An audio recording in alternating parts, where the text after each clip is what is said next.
नमस्कार साथियों, मैं वैभव एक बार फिर से आपका वैभव एजुकेशन हब में स्वागत करता हूं। साथियों, आज यूपी ट्रिपल एससी पेट के लिए जो हमने टारगेट डे बनाए थे उसका ये दूसरा दिन है। मुझे पूरा विश्वास है कि आप पहले दिन का जो टारगेट था उसको कंप्लीट करके यहाँ पे पहुँचे हैं।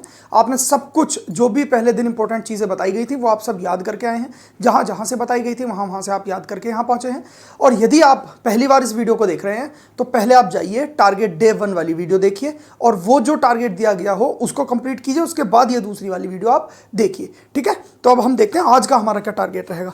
आपको कुछ नहीं करना है, सिर्फ अब फिलहाल आपको बिल्कुल बंद कर देना है। ये फाइनल टच है हमारा, हमें इधर उधर से कुछ भी नहीं देखना है। हमें सिर्फ बुक से जो भी चीज़ें हैं उनका रिवाइज करना है, फाइनल टच देना है हमें सिर्फ, ठीक। तो अब यूट्यूब वगैरह सब बंद कर दो, ये वीडियो देखना और उसके बाद अपने काम में लग जाना, जो भी इंपॉर्टेंट चीज़ें हैं, ठीक है। अच्छा, करंट अफेयर्स में हमने कल क्या किया था कि 15 सितंबर तक के करंट अफेयर्स मंथली वाला पढ़ा था, प्लस 3 पेजेस हमने स्पीडी के शुरू वाले लिए थे, ठीक है सर।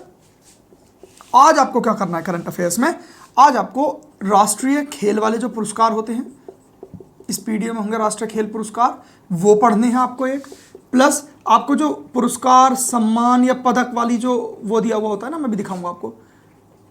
एक सेकेंड, ये है देखो स्पीडी। इस स्पीडी वाली बुक में ये जो एक तो ये राष्ट्रीय खेल पुरस्कार हैं, आपको ये पढ़ने हैं, और एक ये तो मेरे पास पुरानी स्पीडी है, सिर्फ मैं आपको दिखा रहा था। करंट अफेयर्स में पुरस्कार पदक और सम्मान, ये वाला जो कॉलम दिया हुआ होता है ये आपको पढ़ना है, ठीक है। आपको ये कंप्लीट, इसमें 3 से 4 पेजेस हैं, इसमें नोबेल पुरस्कार वगैरह और पद्मश्री पद्म भूषण किन्हें किन्हें मिला है ये सब दिए हुए हैं। तो आज का जो टारगेट है एक तो ये है कि राष्ट्रीय खेल पुरस्कार हमें देखने हैं, और पुरस्कार सम्मान पदक जैसे जितने भी पुरस्कार हैं, जैसे ये आईफा अवार्ड्स होते हैं, नेशनल फिल्म वाले अवार्ड्स होते हैं, ये सब चीज़ें आपको देखनी है आज के टारगेट में। प्लस इसके साथ साथ जो आपको टारगेट करना है 15 अगस्त तक का, 1 से लेकर 15 अगस्त तक का मंथली करंट अफेयर्स पढ़ना है। मंथली करंट अफेयर्स आपको 1 से 15 दिन तक का, कहाँ से आपको मंथली करंट अफेयर्स पीछे दिया हुआ होता है स्पीडी के, वही पढ़ना है। 1 से लेकर 15 अगस्त तक का मंथली करंट अफेयर्स। कहीं जाने की आपको जरूरत नहीं है, ये इसमें आपको इतना मिल जाएगा जितने लोग पूरे एक वर्ष से तैयारी कर रहे होंगे ना करंट अफेयर्स की, आप इससे पढ़ के भी उनके बराबर नंबर ला रहे होंगे। ये होती है स्मार्ट स्टडी, ठीक है। तो ये हो गया करंट अफेयर्स का काम। राष्ट्रीय खेल पुरस्कार, पुरस्कार सम्मान पदक जिसमें आपके पद्मश्री पद्म भूषण पद्म विभूषण ये सब आ जाएंगे, और साथ में 1 से 15 अगस्त का मंथली करंट अफेयर्स पढ़ना है। अच्छा, टॉपिक 1 ये तो वही है जो हमने कल किया था। कल आप क्या पढ़ के आए होंगे, जनवरी और फरवरी के आपने क्या पढ़े होंगे, इंपॉर्टेंट डेज पढ़े होंगे ल्यूसेंट की विविध में से।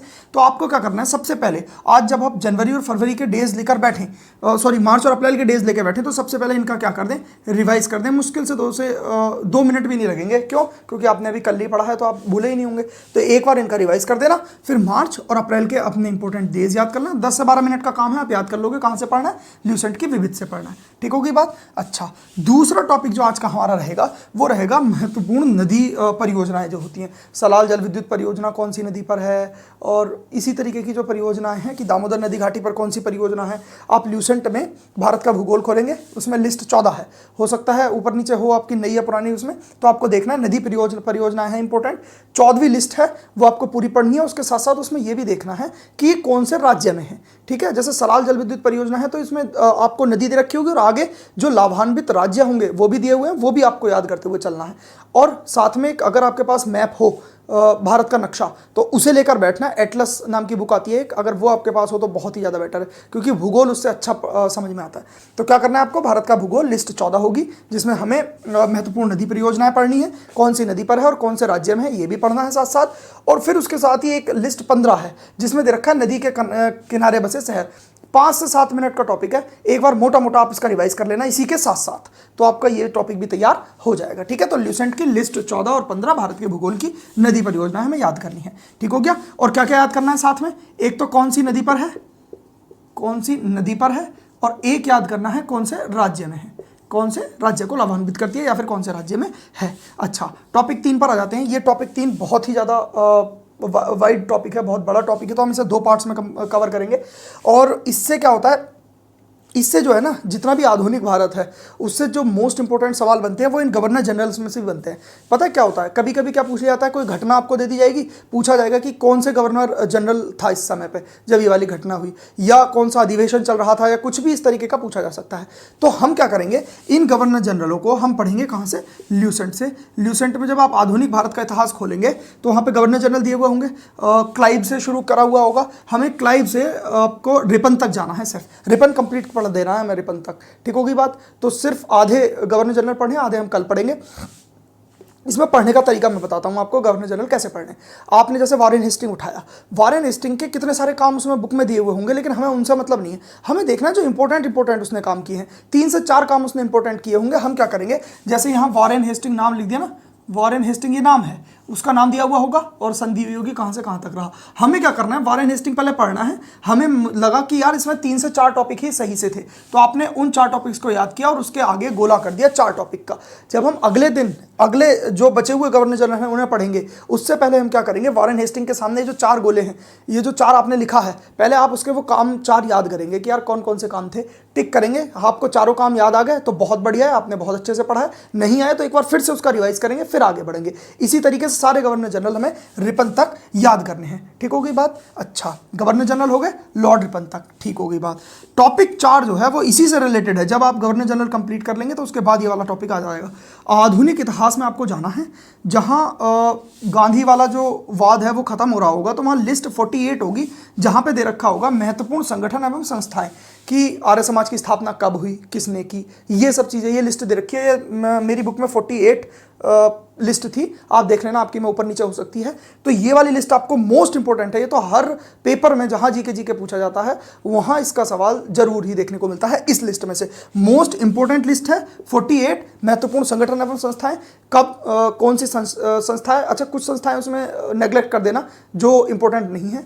इंपॉर्टेंट आपको सब याद रखनी है। आर्य समाज, ब्रह्म समाज, ये सब की स्थापना किसने की, कब की, ये 3 चीजें, किसने की और कब की, ये 3 चीजें आपको याद करनी है। लिस्ट 48 आपको कंठस्थ हो जानी चाहिए बहुत अच्छे से। एक सवाल 100% यहां से देखने को मिलेगा।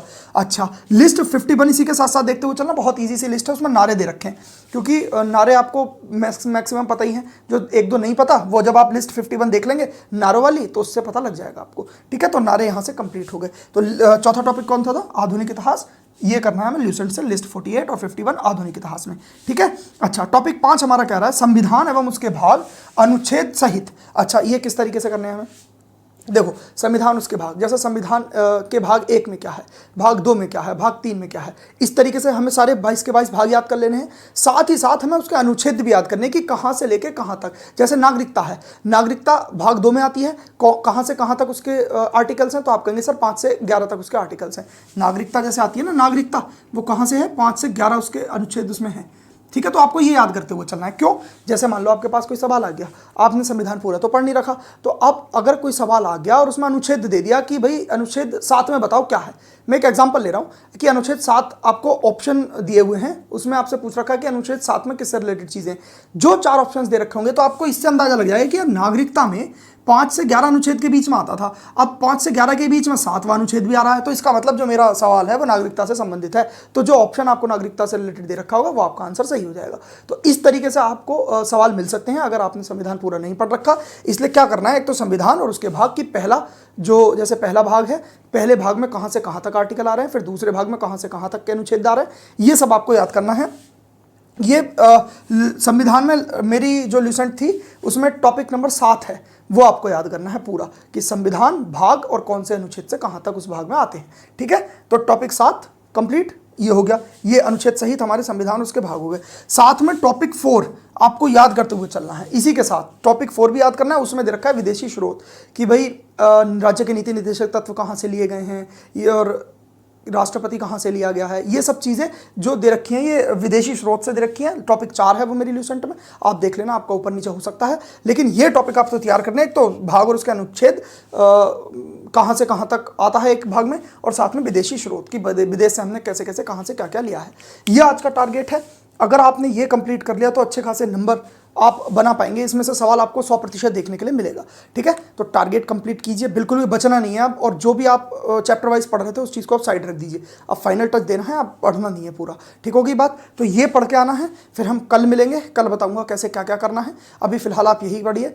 अच्छा, और जो मैंने नोट्स डाले थे मुझे लगता है वो आपको इफेक्टिव लगे होंगे, जो टेलीग्राम पे डाले थे, और जो भी चीज़ मुझे इंपॉर्टेंट लगेगी इससे रिलेटेड वो मैं टेलीग्राम ग्रुप आप ज्वाइन कर लेना। अगर उसकी ट्रिक कोई बन पाती होगी तो मैं उसकी ट्रिक आपको टेलीग्राम ग्रुप पर डाल दूंगा। जैसे मैंने अभी पीछे शास्त्रीय नृत्य, लोक नृत्य वगैरह की और करेंसीज वगैरह की डाली थी। और हाँ, मुझे एक चीज़ और बता देना कमेंट बॉक्स में, यदि आपको वो लिस्ट समझ में नहीं आई, क्योंकि वो हैंड रिटन नोट्स हैं, मेरे ही नोट्स हैं, मैंने तो ऐसे ही वो डाल दिए क्लिक करके फोटो। अगर आपको उसे पढ़ने में दिक्कत आ रही होगी तो आप मुझे बता देना, मैं उसको एक्सप्लेन भी कर दूंगा आके आपको। ठीक है, अच्छे से। ठीक, बाकी अब लग जाइए, आप वीडियो बंद कीजिए, अपना उठाइए, टॉपिक ये लिख लीजिए सारे और पढ़ना शुरू कर दीजिए। ठीक है, फिर कल मिलते हैं। बाकी अगर आपको कोई और मैथ्स से रिलेटेड कोई दिक्कत आ रही है या कुछ भी है तो इंस्टाग्राम का लिंक डिस्क्रिप्शन में, आप मुझे DM कर सकते हैं। बाकी और वीडियोज़ के लिए चैनल को विजिट कर सकते हैं। आपका बहुत बहुत धन्यवाद।